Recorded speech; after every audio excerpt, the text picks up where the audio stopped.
अच्छा, कयामत कब आएगी? कयामत कब आएगी इसका इल्म भी जरा हासिल कर लीजिए। इतने लोग बैठे, मैं तमाम लोगों से जो लोग जिंदा हैं उनसे सवाल कर रहा हूं। जिंदा का मतलब जो सो गए हैं वो तो मरने के बराबर है, जो जग रहे हैं और जो आधी नींद में है वो भी जवाब नहीं देंगे, वरना प्याज को ब्याज कह जाएंगे, कोई फायदा नहीं होगा। जो लोग तवज्जो से सुन रहे हैं, कान लगा करके सुन रहे हैं, उनसे सवाल है, बताइए कयामत कब आएगी? है किसी को मालूम? कहीं कुरान में पढ़ा है आपने? कहीं हदीस में पढ़ा है?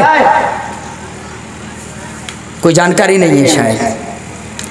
कयामत कब आएगी आपके पास जवाब नहीं है। हमारे बरेली से अभी शेख मोहतरम ने, नाज़िम जलसा ने मुझे भी इटाबा का कहा, लेकिन इटाबा और बरेली की दूरी 150 किलोमीटर की है। बरेली, ये बांस बरेली है जो रामपुर और मुरादाबाद से पहले, जो लोग दिल्ली जाते हैं, जो ट्रेन लखनऊ से सीधे जाएगी वो पहले शाहजहांपुर और शाहजहांपुर के बाद बरेली आएगा। बरेली के 35 किलोमीटर 60 किलोमीटर के बाद रामपुर और उसके बाद मुरादाबाद। आला हजरत का नाम भी सुना होगा, अहमद रजा, इसी बरेली से ताल्लुक रखते हैं। तो मालूम है, आपसे मैंने पूछा कयामत कब आएगी, तो आपने कहीं पढ़ा ही नहीं है कयामत कब आएगी, तो कैसे बताएंगे? लेकिन हमारे बरेली की खानका से ऐलान किया गया 1436 हिजरी के अंदर ऐलान किया गया 15 रमजान को कयामत आ जाएगी और इतनी खतरनाक चीख होगी कि कान के पर्दे फट जाएंगे। तो मालूम है क्या हुआ? रुई जानते हैं ना आप लोग? रुई जो लिहाफ और गद्दे में भरी जाती है, भाई काफी डिफरेंस है। आप यहाँ के हैं और मैं तकरीबन यहाँ से 1200 किलोमीटर दूर का, हो सकता है भाषा में कहीं डिफरेंस हो जाए, नहीं समझ में आए तो आप पूछ सकते हैं। रुई जो लिहाफ और गद्दे के अंदर, रजाई के अंदर जो भरी जाती है, वो साफ सुथरी रुई मालूम है तकरीबन 400 रुपए 500 रुपए किलो बेची गई।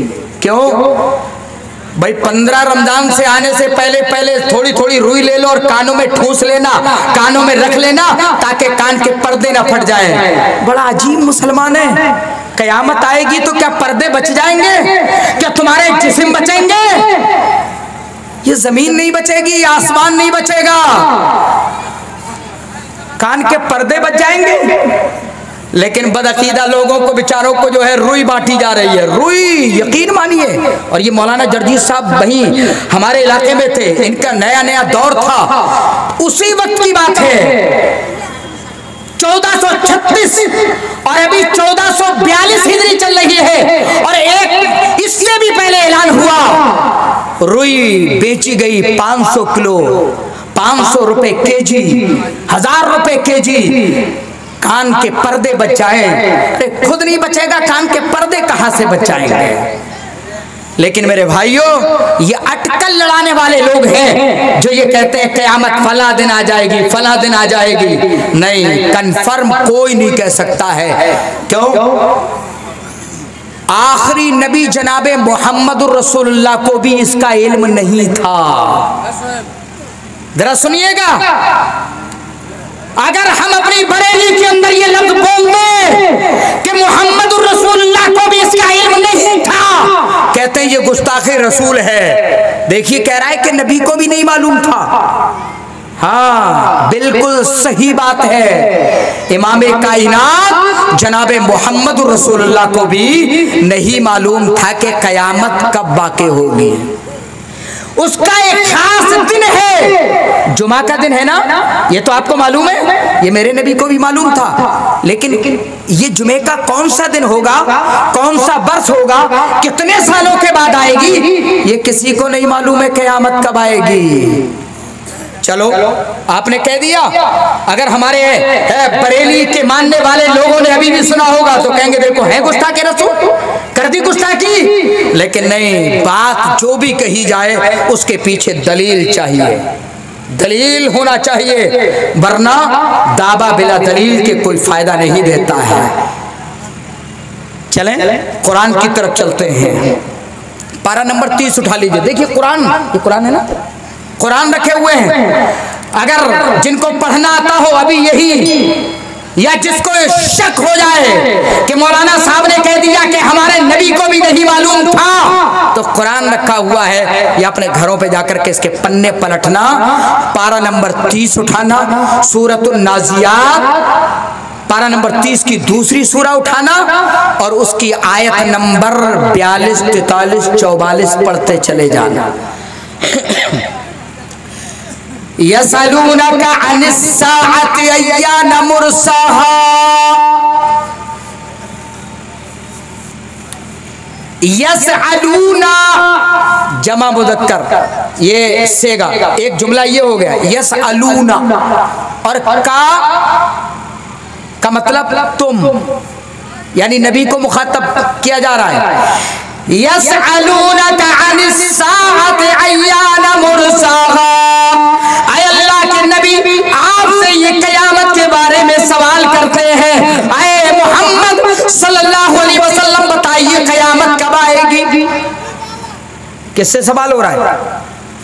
अल्लाह के नबी मक्का वालों को कह रहे हैं, ऐ लोगों तुम एक अल्लाह को मान लो, एक अल्लाह की इबादत कर लो, एक अल्लाह से औलाद मांगो, एक अल्लाह को मारने वाला और जिलाने वाला मान लो, एक अल्लाह के सामने जमीन नियाज को झुका दो, तुम्हें मरना पड़ेगा और कयामत आएगी, कयामत के बाद सारे लोगों को उठा करके अल्लाह जिंदा कर देगा। अच्छा ऐसा होगा? बताओ कयामत कब है? जब अल्लाह के नबी इस तरीके की बातें बताते तो कहते जरा बताओ कयामत कब है। सवाल करते अल्लाह के नबी सल्लल्लाहु अलैहि वसल्लम से कयामत कब है जरा बताओ। अल्लाह कह रहा है यसअलूनका अनिस्साअति अय्याना मुरसाहा, ऐ अल्लाह के नबी आपसे ये सवाल करते हैं कि कयामत कब है, ये कयामत कब आने वाली है जरा हमें बताओ।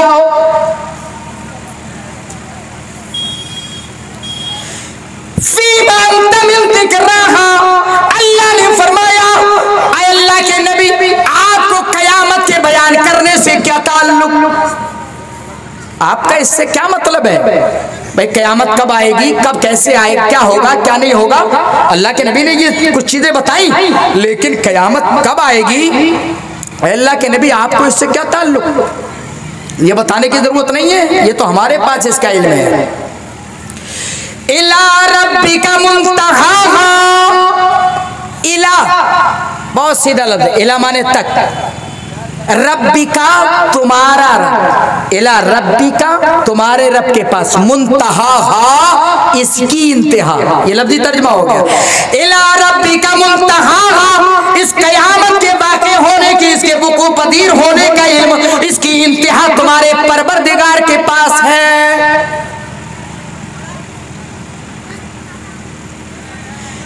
फीमान तमिन दिक्राहा इला रब्बिका मुंतहाहा, और आज अल्लाह रब्बुल आलमीन ने फरमाया अल्लाह के नबी आप तो उस शख्स को डराने वाले जो कयामत से डरता है, जो कयामत की हौलनाकियों से डरता है, जो कयामत के मंजर से डरता है, उसको आप डराने वाले हैं। आइए इस आयत में अगर आपको क्लियर समझ में नहीं आया हो तो और आगे चलते हैं। एक बात तो ये मैं बता रहा हूं, कयामत कब आएगी इसका इल्म अल्लाह के अलावा किसी को भी नहीं है, न उलमा को है, न नबी को है, न किसी वली को है, न किसी फरिश्ते को है, न किसी जिन्न को है। आइए और दलील आगे लेकर के चलते हैं। पारा नंबर 9 सूरतुल आराफ आयत नंबर 187 187, यहां पर भी अल्लाह ने यही कहा है यसअलूनका अनिस्साअति अय्याना मुरसाहा कुल इन्नमा इल्मुहा इंद रब्बी ला युजल्लिहा लिवक्तिहा इल्ला हुवा। देखिए कितनी क्लियर बात है। अल्लाह के नबी आपसे ये कयामत के बारे में सवाल करते हैं, ये कयामत कब आएगी? इन्नमा इल्मुहा इंद रब्बी, अल्लाह के नबी आप ऐलान कर दीजिए, अल्लाह के नबी आप बता दीजिए इसका इल्म मेरे परवरदिगार के पास है। बिल्कुल सीधा लफ्ज़, समझना कोई मुश्किल नहीं है। कुल कह दीजिए इन्नमा इल्मुहा, बेशक इसका इल्म इंद रब्बी मेरे रब के पास है, ला युजल्लिहा लिवक्तिहा इल्ला हुवा, इसको इसके अपने मुकर्रर वक्त पर अल्लाह के अलावा इसको अपने मुकर्ररा वक्त पर अल्लाह के अलावा कोई और लाने वाला नहीं है। मालूम हुआ कयामत भी अल्लाह ही लेकर के आएगा। अमेरिका ने गैस की पाइप लाइन नीचे जमीन में, धरती में, पृथ्वी में घुसेड़ दी, जमीन में लगा दी। कहीं जमीन फट ना जाए, कयामत नहीं आ जाए। नहीं, ऐसे नहीं आएगी। अमेरिका के पाइप बिछा देने से कयामत आ जाएगी? पेट्रोल जमीन में हो जाएगा तो क्या कयामत आ जाएगी? गैस जमीन में घुस जाएगी तो क्या कयामत आ जाएगी? नहीं। और जब अल्लाह चाहेगा तो गैस ही गैस बन जाएगी, ये जमीनें फट जाएंगी, पहाड़ रोई के गालों की तरह उड़ते हुए फिरेंगे, कयामत आ जाएगी। तो इस कयामत को अल्लाह लाएगा। ये अमेरिका और ये दूसरे ममालिक, इनके करने से कुछ नहीं होने वाला है। या लोग ये कह रहे हैं कि नहीं, धरती पर बहुत ज्यादा लोग हो जाएंगे, इसलिए हम दो हमारे दो, तुम एक मियाँ और एक बीवी, एक लड़का और एक लड़की, इससे ज्यादा पैदा मत करो। अगर उससे ज्यादा करोगे तो काम खराब हो जाएगा।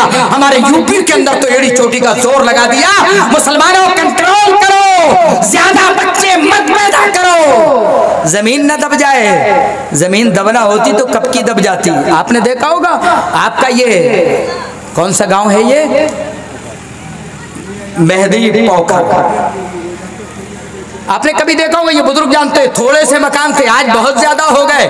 आपने कभी देखा फला जगह हम गए तो इतनी बड़ी आबादी थी, आज उसकी डबल हो चुकी है। क्या जमीन दब गई? जमीन नीचे को चली गई? नहीं, कुछ होने वाला नहीं है। जितने लोग आने के हैं वो इस दुनिया में आकर के रहेंगे, कुछ होने वाला नहीं है। हाँ, जब अल्लाह चाहेगा, जब अल्लाह इस दुनिया को लौटपट करना चाहेगा तो वजन भी ना हो तब भी ये लौटपट हो जाएगी, पूरी दुनिया खत्म हो जाएगी। तो कयामत को अल्लाह लेकर के आएगा। ला युजल्लीहा लिवक्तिहा इल्ला हुवा सकुलत फिस समावाति वल अर्द। और जब ये कयामत आएगी तो जमीन और आसमान के अंदर एक बहुत बड़ा हादसा होगा, बड़ा खतरनाक मंजर होगा। लोग लड़ रहे होंगे, लोग कांप रहे होंगे, बड़ा खतरनाक मंजर होगा मेरे भाइयों कयामत का। ये कोई और नहीं कह रहा है, बल्कि इस कयामत को लाने वाला अल्लाह कह रहा है। इस कयामत को देने वाला, इस दुनिया को लौट और पौट करने वाला, इस धरती को हिला देने वाला, आसमान को फाड़ देने वाला वो अल्लाह रब्बुल आलमीन कह रहा है। ये जमीन व आसमान के अंदर बहुत बड़ा हादसा होगा। ला तातीकुम इल्ला बगता, और ये तुम्हारे पास अचानक आ जाएगी। हदीस का माखज कहता है, हदीस की शरह कहती है, कयामत जमाने के करीब होगी और जिस दिन कयामत आएगी लोग बाजार के अंदर होंगे, लोग मार्केट के अंदर होंगे, लोग सामान खरीद रहे होंगे। अचानक कयामत आन पड़ेगी, कोई अपने जानवरों का दूध दो रहा होगा, कयामत अचानक आ जाएगी। अल्लाह ने फरमाया ला तातीकुम इल्ला बगता, ये कयामत तुम्हारे पास अचानक आ जाएगी। कयामत अचानक आएगी। और फिर अल्लाह रब्बुल आलमीन ने फिर इस बात को दोहराया, यसअलूनका कअन्नका हफीयुन अनहा।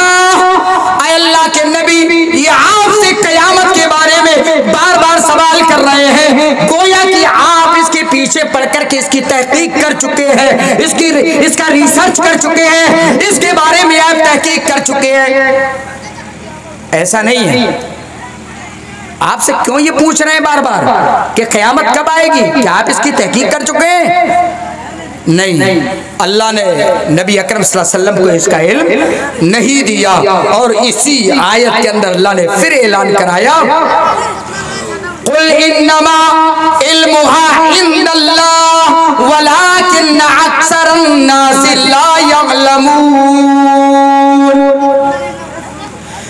अल्लाह के नबी ऐलान कर दीजिए, अल्लाह के नबी बता दीजिए, इस कयामत का इल्म अल्लाह के पास है, लेकिन अक्सर लोग, ज्यादातर लोग जानते नहीं है, अक्सर लोग समझ नहीं पाते हैं।